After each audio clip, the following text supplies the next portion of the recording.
with Jags Den. I'm here with Spain Park head basketball coach Chris Laatsch. I think the first thing I'm going to say is, how's it feel to be healthy? It's nice to have everybody back. We're still missing one. Joshua Famba had the shoulder injury, and he's got season-ending surgery coming up soon. But everybody else is back, and it's just nice to have a full bench again. Yeah, but if you didn't tell anybody, you might not notice because his younger brother came up and is elevated in his play and in his place. Is he not? Isn't that awesome? He's been doing incredible. It's kind of a fun story. We were down at the Orange Beach tournament, and we only had 10 kids, and one kid got undercut and broke his wrist. So we only had 9 guys. So I asked him, I said, hey, man, you want to jump in and play? He's like, well, Coach, I don't have my shoes. So his dad took and bought some shoes, and we dressed him the next day, and he's been good and hadn't moved down since. So he took advantage of his opportunity. That's good, and that's what you want, and that's what you want to see, and that's what I want to get to that in a minute. But you're 3-0 in area play. You got to feel good about that, especially from where you started in December.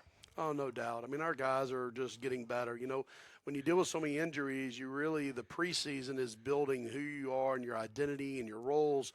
Well, we hadn't really had that opportunity because they keep changing because guys are out or guys are back in. And now that we have everybody, it's almost like we're starting over as far as developing that. And so sometimes have been slow. And we're probably slow a little bit offensively right now, but we're really starting to come together, and I'm super proud of them because every game's been a war in the area, and fortunately we've come out on top so far. Now, while it's hard sometimes to build the consistency interchange of so many parts, you did have the opportunity to get some guys some much-needed playing time and some much-needed reps that you might not have otherwise had that opportunity. But is there a little trade-off there? Because some of those guys have also had to switch to other positions maybe that they're not used to, and while they're trying to maybe learn and get the reps at their normal position, and that's important, but they also are having to maybe not focus quite as much on what they're normally going to do. No, I think so, and I think that it's probably not an easy thing, but growth is hard. Like growth hurts, right? And it has allowed some guys to really grow and maybe put them in some positions maybe they weren't ready for or maybe not used to playing and performing in. So I think you're dead on, and I think it's really going to help those guys individually and also helps us collectively because guys have had to play more minutes or more roles or different areas than they have. And so now we get everything back together and things kind of shake like we think they're going to be. We should be stronger for it. So now an area, you're not really trying to play with things, but you are still trying to get your unit together and figure out which 5 work best in which situations. As you work, is that one of your goals through the rest of the month here as you head into the area tournament is consistency? Oh, no doubt. And I think we've kind of found that defensively. We are really, really committed to guarding, and our guys have bought into it, and we've been multiple in what we're doing, and they've just sold out to it. And it's been a good thing because we're still trying to find some consistency offensively. Been struggling a little bit there, but I think we're getting some of the things that we want and figuring it out. We just hadn't been making some shots, and I think they're going to fall because our guys are going to continue to work hard, and I think we're on the right track. Yeah, you mentioned that and gave me a nice segue without even knowing it because that's one of the things I was going to bring up is defensively. Each year we talk about each team you have kind of has their own identity, and you don't know what they're going to do. This year, in years past, you've had some of that offensive output you look for. This year, you've had to rely a little bit more on your defense, but these guys seem to take a lot of pride, and they're almost relentless. And like you're not going to, and when they need it, and when their back's up against the wall, they seem to find that stop. Whether Jackson Bradley had some big rebounds last week, Chapman Blevins, both offensively and defensively. It's more of a blue collar feel. Are you seeing the same thing? No doubt. We've got 8 seniors, and we've got 8 seniors that are just unbelievable high character kids, and they've got grit and toughness about them, and they want to please. They want to do it right. If you tell them this is how it's supposed to be done, they're going to do everything within their power to make sure it gets done exactly that way. They don't bring in their own thoughts. They don't bring in their own ideas. They just say, this is the way it is. This is the way we're going to do it, and they hold each other accountable to it, and they will lay it on the line to get it done. And I think that character of our senior group and that grit, determination, and toughness that they exhibit, they may not be the most skilled at times, they may not be the quickest or the tallest or the most athletic at times, but they've got heart and a discipline and a grit and a toughness about them that they want to do it exactly right. And I think that has become the identity of our team. What's it mean to have Corbin Long back?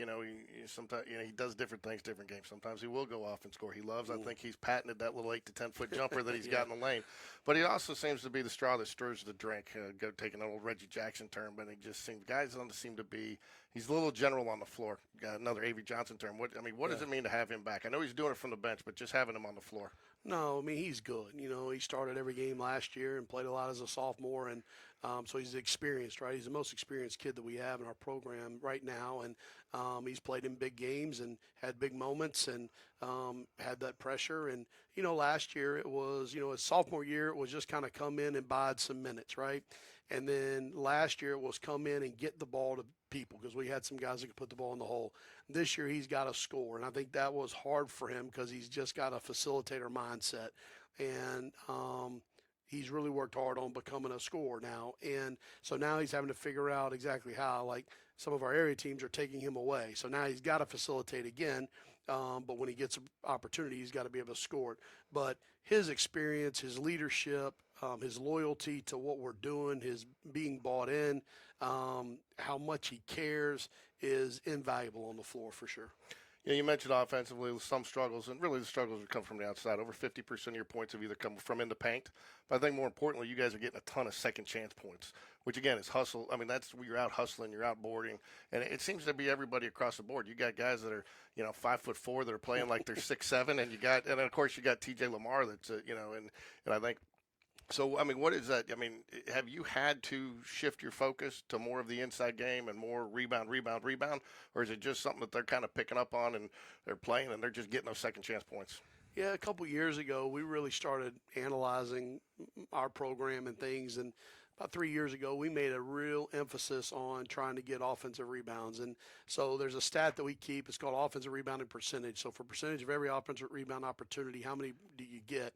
And last year's group was really, really good. We were at 46%. So we almost got half of every miss, which is remarkable.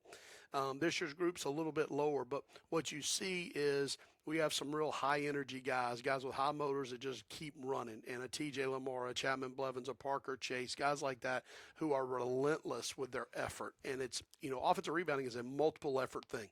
And so they bring those multiple efforts, and Corbin and Nick. I mean, those guys get rebounds in there, and they're so small, but it's just an effort and a desire and a passion.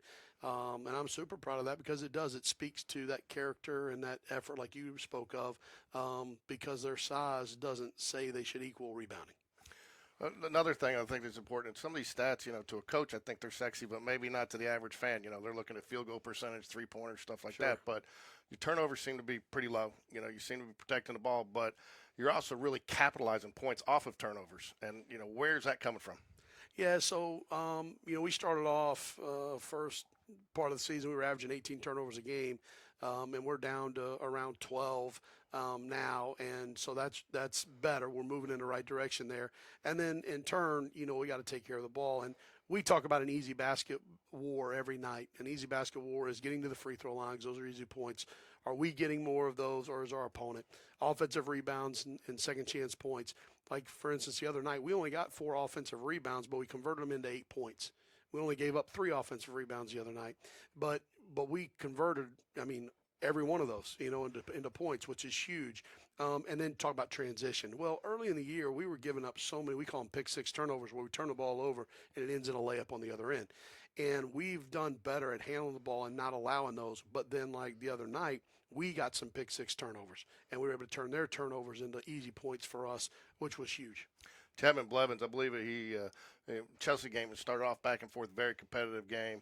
Futch, I think, for Chelsea, started going up. Looked like he was going to have a big game. You put Chapman Blevins on him, and he seemed to frustrate him defensively, playing him just solid. And your defense really picked it up and really seemed to frustrate them and take them out of the rhythm. Is that something you're really – and it almost seems like you guys then fed off of that offensively. Are they using the defense to kind of fuel their offense? No doubt. And Coach Steiner's been invaluable for us. So we try to be multiple in what we do defensively, constantly keeping people off balance by changing what we're doing. Coach Steiner brought a little bit different mindset of not just changing and keeping them off balance, but how do we blow up what they're trying to do, like really disrupt what they're trying. If they're trying to do this, let's take that away. And then that just dominoes down. And he's been awesome. And Chapman is great at that because he is as selfless as they come. He plays his heart out, and he doesn't matter what we ask him to do, he's going to do it. And so we can put him on their best player. We did it Saturday too. They've got Reed, who's 6'8", and Chap just went in there and guarded him. And his ability to do that and take guys out or neutralize them a little bit, it does. And I think our kids see that, feed off of that, and appreciate that, and in turn it motivates us in every other area. Chapman Blevins isn't in the game till he's on the floor, right? That's right. Until he falls on the floor, rolls around the floor. That's right. T.J. Lamar, seems to be getting stronger every game. And, one of the things that we've noticed as we called a couple of games, not only is his size, but his wingspan. And he gets in there and just his overall body gives him so many different options, offensively and defensively. And he's so athletic, he recovers well. He's hard to deal with on both ends of the floor. No, he is. He keeps balls alive on the offensive end. Defensively, like when he's not on the floor, guys just seem to attack our rim so much harder. And when he's out there, just the sight of him and his length and how bouncy he is and how hard he plays, I think discourages guys at the rim. And so it's hard to not have him on the floor. I know he needs breaks because he plays so doggone hard, but, man, he just impacts the game in so many ways. And he can score and he can pass a little bit, handle a little bit. But, man, defensively, he brings so much value, like you said, with his length and his shot blocking. He's one of the best in my career of coaching that I've seen, of being the second off the floor blocking shots. Like he waits, that's what we teach, be the second off the floor, and he's still got ability and an act to block them. Each game you seem to have, in years past you've had a go-to guy or two go-to guys. You don't seem to have that go-to guy this year, but you have a lot of them. And it's somebody different. You don't know from night to night who it's going to be, which I guess is good to have as a coach. But to really make a run, do you have to have one or two guys step up and be that go-to guy? Or can you sustain with where you're at? Yeah, no, I think that's a great question. I think, like if the game's on the line, I think, Corbin can go make a play. I think if the game's on the line and we can get the ball in the post, I think you got TJ who can score in there. We can also post Corbin. We've got guys who can play off the drive if we can isolate and let them go. And then we got guys who can knock down shots with Harrison Stewart and Jackson Bradley. Both those guys are shooting 40% from the three. So I think we can in different ways.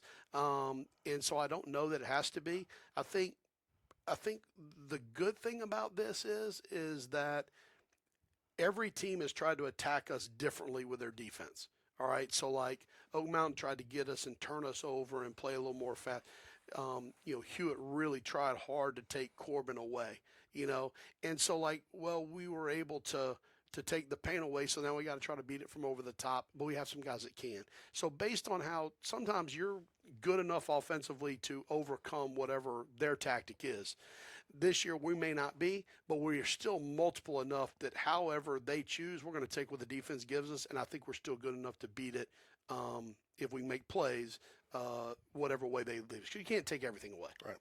But I think one of the things, again, that we've noticed as we called a couple of your games, you do have so many different options and combinations that you almost have to force them to prepare for you multiple ways, and that you can combat sometimes with what they're doing. It may not always work, but it gives you a lot more options. And so, I think that's it was kind of a loaded question because you don't necessarily need it, but you got to also make sure you got that guy that's going to step up for you when you need him. And you guys, but it has been done by committee, and it has been done.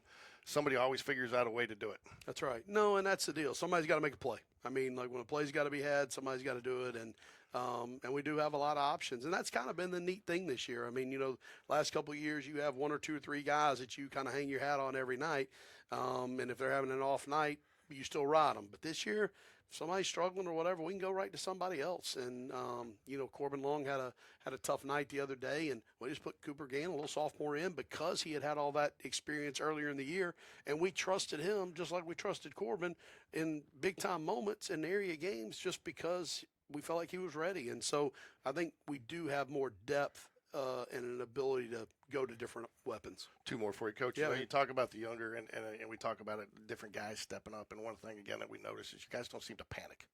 Up 10, down 10, they're making a run. And they all seem to rely on each other and count on each other and trust in each other. That's probably where some of that comes from. How did those younger guys get there so quick this year? I think our senior class probably deserves a ton. They are so committed to each other and committed to those guys, and I think committed to our program and our process. And I think our younger guys rely on their confidence and just belief and I think they tie into that. We have a really strong locker room, and like we're going through a book together, and the insight these guys have and the leadership that they have, I think our young guys just trust them. And if they say this is good, then it's good. If they say this is the way, then this is the way. And I think that has. And then of course the experience, being forced into the battle earlier in the year, I think also creates some of that hopefully poise because they've been there, done that. Last question for you. New rule change this year, 5 fouls in a quarter. Yeah. You're shooting. What impact have you seen that have on the game this year?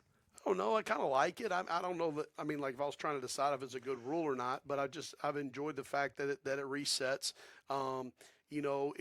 It's created some fourth quarter deals. Like our last two games, we have been in a situation where we could foul to make them waste clock. We're up and they're coming down. We can make them eat 5 seconds. We can foul. They got to take it out of bounds again, try to run something again, and we can eat the game down. So I think that it's probably brought some more strategy in and late game things, but I think it's been good. Yeah, I don't think think early on, and it also forgives you if you're a little aggressive and you pick up 2 or 3 fouls early. You're not shooting 1-on-1. The rest of and you get that reset. 26, we have senior night here when we play Trustful at home. Correct? Correct. All right. Well, thanks for your time today, Coach, and wish you the best of luck this week. And stay warm and go Jags. Go Jags.